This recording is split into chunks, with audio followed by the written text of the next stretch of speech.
welcome to this week's edition of Inside the 12. I'm Pete Souza. He is the Hooper, King McClure, knocking him down still. Speaking of your career as a player, we're halfway through Big 12 conference play. What's it like as a player when you're midway through the season? Well, first off, Pete, time flies. As I'm getting older, I'm realizing that time goes by extremely fast. But when I was a Hooper, there was only 10 teams in the league, so you saw everybody twice. So halfway through the conference play, you kind of get tired of seeing the same team over and over, especially when you're there 4 years. But now it's a new day and age. So I feel like there's a lot of teams in the Big 12 with something to prove, and they still have a lot left, and they're trying to get to certain heights and certain expectations for the program. So I think that they are ready. They're ready to see what's next. We are ready as well. Looking at this action from the past week, how about the Big 12? Once again, proving it's not only one of the best conferences, it's the most exciting for sure in all of college basketball. From the midweek slate, 4 games decided by 4 points or less. 2 games go to overtime, 3 in overtime if you want to go back to Saturday. Jeez, absolutely. Everywhere you look on this scoreboard, it was a great week for basketball in the Big 12. Yeah, how about UCF taking number 11 Kansas all the way down to the wire Tuesday? They were tied at 84 with 2 minutes to go. Kansas a little shaky. Keyshawn Hall, an absolute bucket getter, though. 34 points, 7 rebounds. Kansas made their free throws down the stretch, and I think that's what was the difference. Yeah, how about the Big 12 chaos? It is undefeated. Chaos has not lost yet in the Big 12. Look no further than number 3 Iowa State falling to Arizona in overtime. This game was a back-and-forth battle, something you had to see. Caleb Love coming alive with 2 seconds to go. King, he was actually 1 for 10 from deep prior to this. He struggled. I'm watching the game at the crib. I see this shot go, and I jump up out of my seat. This was incredible. This is why you love college basketball. A guy who was struggling all game steps up in a big moment. I mean, Toby Awaka, 17 points, 12 rebounds. Iowa State led by 7 at halftime, but Arizona came up on top. That was Arizona's first win as an unranked team over a top 5 opponent dating all the way back to 1979. They beat number 3 UCLA 70-69 at that point in time. And you can't talk about exciting finishes without talking about the Cougs going into Lawrence. Houston's improbable double overtime win. King, Kansas had the ball. They're up 6, 20 seconds left to play in the first overtime. Make it make sense. This truly didn't make sense, Pete, because when you look at this, I mean, DeJuan Harris misses these free throws. Emmanuel Sharp had a huge 3. Uzan steals an inbound pass. Malik Wilson's a 3-pointer. Pete, I'm sitting here watching this game, getting ready for BYU Cincinnati. I go talk to Kevin Young, right? I turn the game off because I think it's over because they're up 6. I go talk to Kevin Young. I come right back. Me and Roxy both sit down, look at the score, and say, there's no way in the world this is happening. Yeah. We were absolutely shocked, but that was so impressive. That had to be one of the most impressive wins that Kelvin Sampson has ever had while he's at Houston. What does Roxy Bernstein say about that, the Pac-12 guy? He's got to be blown away, right? I mean, he was blown away just like I was because we were for certain that that game was over with. Players, staff, broadcasters, we're all in awe of the Big 12. Malik Wilson finishes with 18 points off the bench. He played well. 8 of 11 shooting. The Cougars riding that momentum into Morgantown where they had a big win. They are looking awfully good. Oh, my goodness. They are legit. I have them this weekend against Texas Tech. That'll be a really good matchup. But the way that they defend, they shut you down, they're scoring the basketball. Houston is dangerous, and they are a national championship contender. More on that Tech-Houston game coming up later in the show.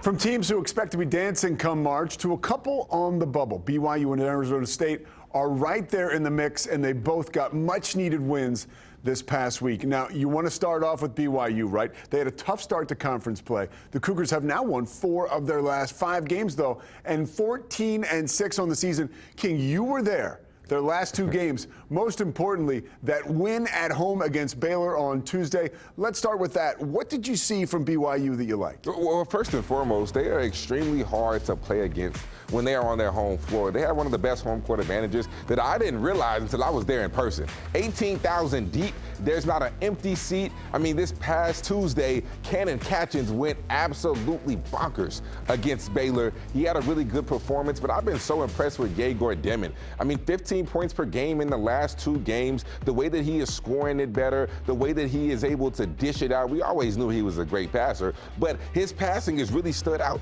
And their 2-3 zone is something that is very, very, very underrated and not talked about enough.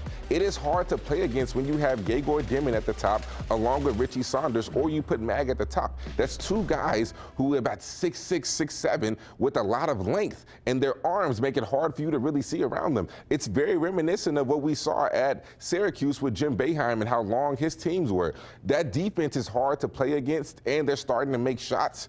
BYU can be dangerous. They're old, they're experienced, and they have 2 first-round draft picks. That's the recipe for a good team. Yeah, you mentioned it. Catchings is also phenomenal for BYU. Now, they've outscored their opponents in their last 4 wins by an average of 16 points a game. Where is all that coming from? Well, it's a plethora of people. I mean, you look at Richie Saunders, a guy who was extremely underrated. He can go off for any night. Trevin Nail, the way that he shoots the ball from deep, 84% of his shots are jumpers, but the way that he can knock it down and be so dangerous. Yegor is scoring it better. His past 2 performances have been the best offensive situations he's been in since he's got back from injury. Cannon Catchings, I mean, he had a game of his lifetime. 23 points, 8 for 8 from the field, not missing a shot. You probably won't see that too often. However, if he can give you about 10 to 15 a game and shoot it the way that he shot it from deep and defend the way he's been defending, man, this team right here is absolutely dangerous. 32 scouts at the Marriott Center during that game Tuesday night to see VJ Edgecombe, of course, and Rob Wright and the guys we just talked about. Arizona State went to Colorado this week and came away with a gutty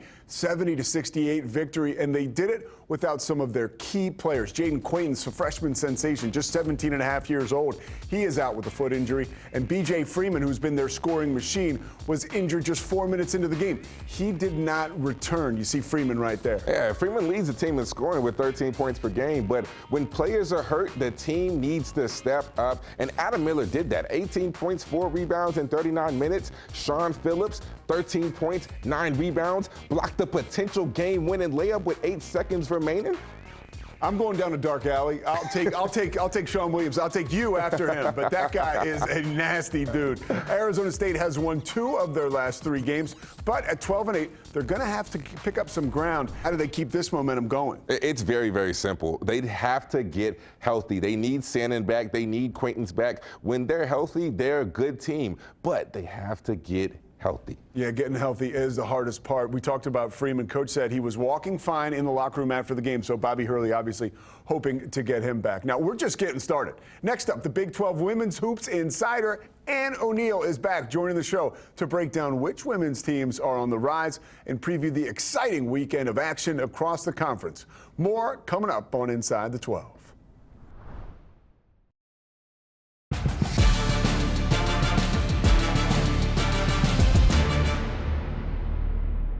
National Girls and Women in Sports Day is set for next Wednesday, but it is always a good time to celebrate the women's game here in the Big 12. Looking now at the midweek scoreboard, whether it was a statement win by a ranked Oklahoma State team or a down-to-the-wire finish in Provo, you can see that the ladies are getting it done. Welcome back to Inside the 12. I'm Pete Souza. He is the Hooper. King McClure, we roll on, and joining us now to break down all that's happening in the women's game, it is Big 12 Women's Hoops Insider, Ann O'Neill, the Iowa State. Great to have you back, Ann. Hey, so happy to be here with you guys. Well, in our previous segment, we took a look at some bubble teams that are picking up momentum. That was on the men's side. Let's continue here. Which team have really stepped up this week and have made themselves pretty much available for the possibility of getting into the tournament? Well, one of the teams I'm really liking right now is the Arizona Wildcats. They've won 3 games in a row over Kansas, Cincinnati, and number 16, West Virginia. In those 3 victories, the Wildcats defense was on lockdown, holding them to 61 points per game.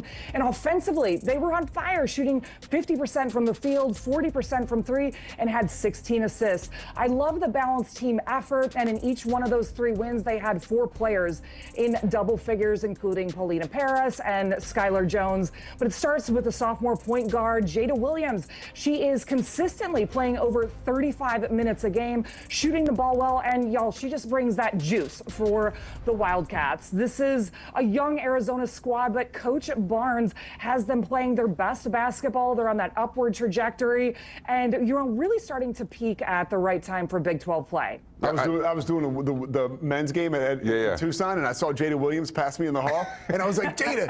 I was like, it was like a star sighting. I was like totally shocked. You were a fanboy? Oh, totally fanboy now. Pete, you got to be better than that. You have a job to do, Pete. But it's okay. Another team following Arizona coming into the first year in the Big 12 is Colorado, and they're on the rise. Winners of 2 straight, including knocking off number 10 Kansas State. How are the Buffaloes getting it done?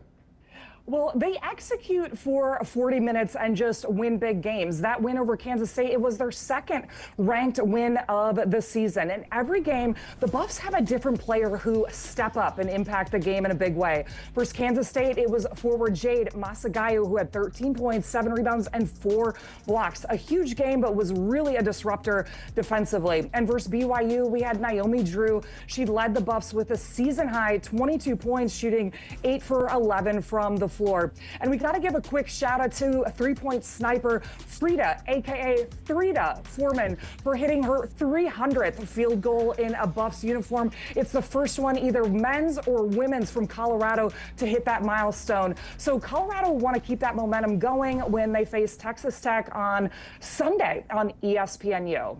Frida is an absolute fire nickname. I love that right there. But one team who's on fire, considered a lock for postseason play, is number 9 TCU. It almost seems as if things are getting back on track for the Horned Frogs after last week's loss to Oklahoma State. That's right. They had a huge game against Baylor. You guys won't believe this, but they beat Baylor the first time since 1990. It was a 37-game losing streak to Baylor, so we got to consider that a really big one on national TV. The Horned Frogs, they're 20-2 this season, and when they beat Baylor, it was all about Sedona Prince on the inside. She had 24 points, 14 rebounds, and 3 blocks. Madison Connor chipped in 21 points, 8 rebounds, drained 4 threes like she does every single game. And then we also want to mention this huge honor for point guard Haley Van Lith. She was named Team USA's 2024 3x3 Player of the Year. She brought home the bronze medal when she played in the Paris Olympics, and she's been all gas and no breaks in the Big 12 Conference ever since then. So congrats to Haley Van Lith on that huge honor. Huge weekend ahead for Big 12 women's basketball with 4 nationally televised games. You already mentioned Arizona and Utah Friday night on FS1, Texas Tech at Colorado Sunday on ESPNU. Back to TCU, they had a tough one, or they have a tough one, Sunday at Iowa State. That game at 4 p.m. on FS1. What are you looking at in that game? Well, this is going to be a great matchup of the bigs. You have 2 of the top centers in the nation, not just the Big 12 going head-to-head. You have Sedona Prince from TCU, and you have Audie Crooks from Iowa State. They both are top 10 leaders for scoring and rebounds in the Big 12 Conference. But then you also have great guard play in Emily Ryan for Iowa State, Haley Van Lith for TCU. So we've got great matchups all around in this game. But what I also know is going to happen is that the fans are going to show up and try to bring that Hilton magic into that Sunday matinee versus TCU. Yeah, the crowds this year have been amazing watching women's college basketball around the Big 12, and it has had a real impact on some of these games. Hey, you talk about great matchups. Well, we have another one. In Top 25 Showdown, Saturday on ESPNU, number 24. Oklahoma State versus number 21, West Virginia. That one tips off at noon Eastern. Give us your keys to the game. Okay, keys to the game. Well, first, it's a key that these are all on national TV. How about that for the Big 12 Conference, getting the spotlight? But this is a top 25 matchup where both teams, they had to play each other a double matchup in conference play. So Oklahoma State won this one earlier in January, 64-57 in Stillwater. But watch out for the Mountaineers. They're led by their guard, J.J. Quinterly, at 19 points a game. Oklahoma State, the Cowgirls, are led by Stalia Hurd. She's coming off of a 28-point and 10 rebound performance. So Oklahoma State won that first one. You know that West Virginia is going to be ready at home to try to get that win back and even the scoreboard. So I'm excited to watch both of them, but a top 25 matchup all the way around for Big 12 Conference. All right, the Cyclone All-American once again getting on the board. Thank you so much for your time, and enjoy this awesome weekend of women's college basketball. I can't wait. We'll be eyes glued to Big 12 hoops. Still more to come on Inside the 12. The men's conference slate is a packed, must-see matchup bonanza, including a showdown between number 11 Kansas and Baylor. What will it take for the Bears to get back in the win column? That game and much more when we come back.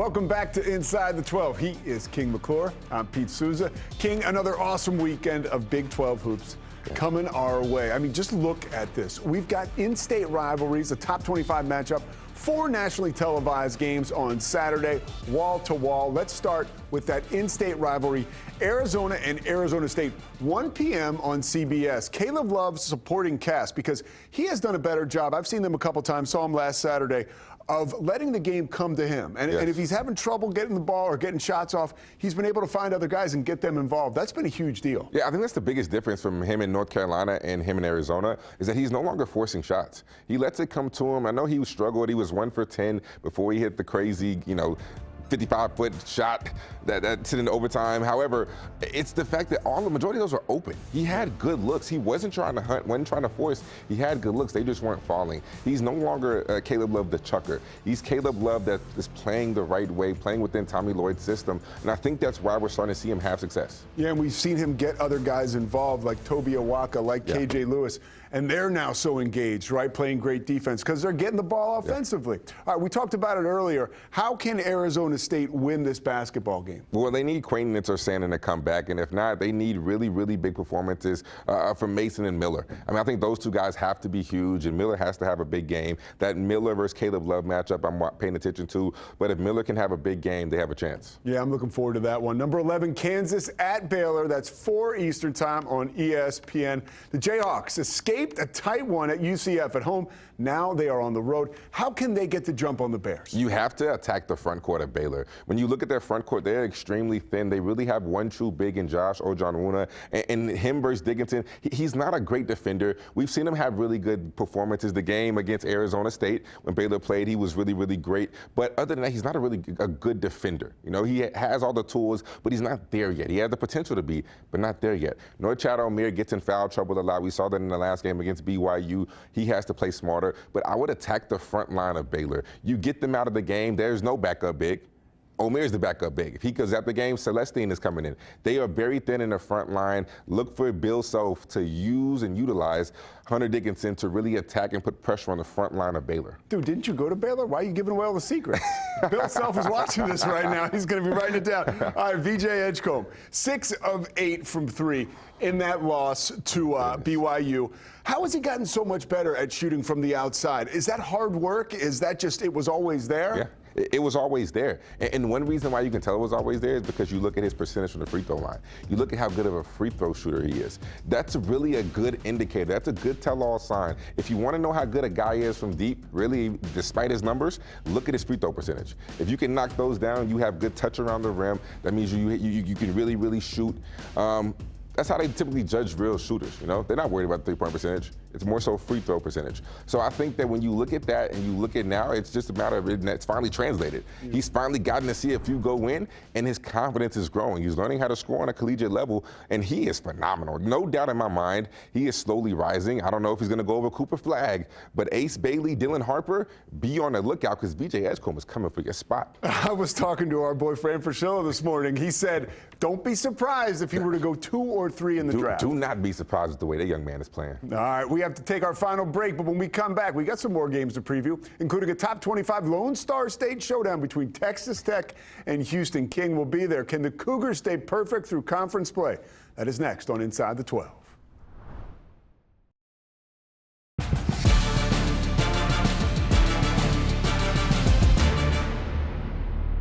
Welcome back to Inside the 12. He is King McClure. I'm Pete Souza. King, 8 games on the conference slate coming up this weekend.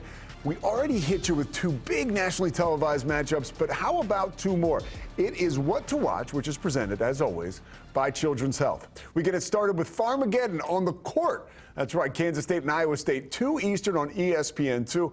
ISU coming off that Arizona loss. They've had some time to get their legs back. Kansas State has won 2 straight after losing 6 in a row. What are we looking for out of this basketball game? I mean, it's going to be interesting. I think that Kansas State is playing with a lot of confidence right now, and that's one thing when you're dealing with the Jerome Tang team. They aren't going anywhere. Yes, there's this start to conference, the start to the season, maybe didn't go the way that they wanted it to go. But one thing I know about Jerome Tang, being around this man, he is a great inspirer, a great motivator. He will motivate you to do things that you don't even know that you can do. And I've seen it too many times, Pete. So do not give up on this Kansas State team. It's going to be a tough game against Iowa State, especially an angry Iowa State team that feels like they should have beat Arizona. However, do not count Jerome Tang and his Wildcats out, people. Yeah, they have found their rhythm. We'll see if they can keep it going. All right, how about this? A primetime top 25 showdown. Number 22 Texas Tech versus number 6 Houston, 6 p.m. on ESPN2. Our own King McClure is going to be on the call for this one. Texas Tech, how will their offensive firepower